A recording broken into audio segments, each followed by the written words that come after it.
శ్రీ గురుభ్యో నమ. శ్రీ మహాగణాధిపతి నమ. భక్త మహాశైలకి విజ్ఞప్తి.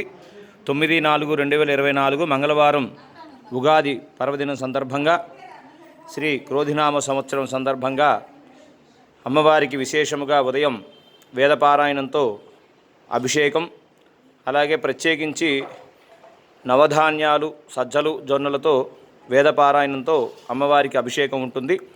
మరి ఉగాది రోజు ఉదయం 7:30 గంటలకు గణపతి పూజతో కార్యక్రమం ప్రారంభించి విశేషముగా అభిషేకం, వేదపారాయణం కార్యక్రమం జరుగుతుంది 10 గంటల వరకు. కావున భక్తులందరూ విచ్చేసి వేదపారాయణంతో అమ్మవారి అభిషేకం తిలకించి తీర్థప్రసాదాలు స్వీకరించవలసిందిగా కోరుచున్నాము.